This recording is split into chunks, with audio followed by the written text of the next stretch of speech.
Kelganlarida qand miqdori qondagi juda ham baland edi. Men dardim shunaqa ekan. Kasal edim uyda. Bemorga rentgengrafiya tekshiruvi o'tkazilgan, rentgenda pnevmoniya belgilari aniqlangan. Juda og'ir ahvolda skoriy chaqirsak, yo siz shifoxonaga borib davolamasangiz bo'lmaydi deyishdi. Hozir juda ancha o'zimga kelib qoldim. Juda minnatdorman. Alloh minnatdor qilsin hammanglarni ham.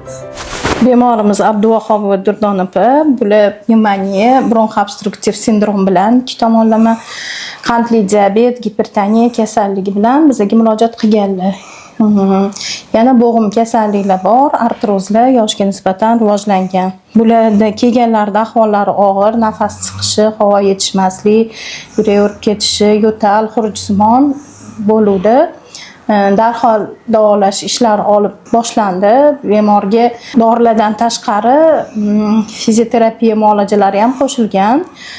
Bunda ingalyatsiya, kislorod terapiya, UVC, massaj, bonkalar qo'yiladi. O'sha ko'krak qafasi sohasiga ultrazvuk hamda oyoq shu bo'g'imlariga parafin, massaj, elektroforez, ultrazvuk, magnit muolajalar bajarilyapti.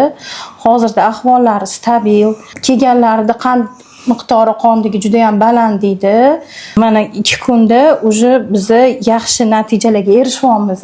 Qandlari kun sayin pasayyapti. Bu uchun ham qo'shimcha endokrinolog maslahati bilan davolash ishlari ketyapti. Yana revmatolog maslahati ham, kardiorevmatolog maslahati ham o'tkazildi. O'zlari hozir yaxshilar. Xudo xolasa yana 3-4 kunda yaxshi natijalarga erishamiz.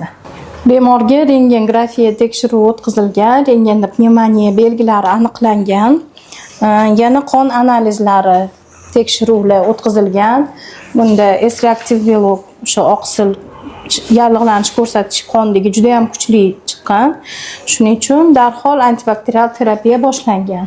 Yana qo'shimcha qon quyuqligi aniqlanib, bularga qon suyultiradigan dorilar, yana qon bosimlari uchun, qandli diabet bartaraf etib belgilarni kamaytirish uchun muolajalar ketyapti. Natijalar kun sayin yaxshi. Men dardim shunaqa ekan. Kasal edim uyda. Juda og'ir ahvolda skoriy chaqirsak, yo siz shifoxonaga borib davolamasangiz bo'lmaydi deyishdi. Shu bilan kasalxonaga keldi o'zi. Mana Dusel kasalxonasida davolanganman. Lekin yaxshi. Kelganimdan nisbatan hozir juda ancha o'zimga kelib qoldim. Bronx yo'llarim juda to'silgan edi. Muolaja qilishdi, mesestralar shirin so'z. Doktorimiz ham juda chiroyli tushuntirib beryaptilar. Har bitta dorini nimaga ishlatishlarini, nimaga nima bo'lishini tushuntirib beryaptilar. Menda 4 yildan beri sahar kasalligi bor o'zi. Ki unga yana hozir men shamollaganim juda o'tkir bronxit yo'llarim shamollagani sababli lichina olaman shu yerda, davolaman. Hamma sharoitlari yaxshi. Yorug'xonalar, hamma yoq lichinalari juda shirin so'z. Ovqatlari ham yaxshi, xonalari juda sharoitlari juda mukammal. Juda minnatdorman. Alloh minnatdor qilsin, hammanglarni ham rozi qilsin, iloyim.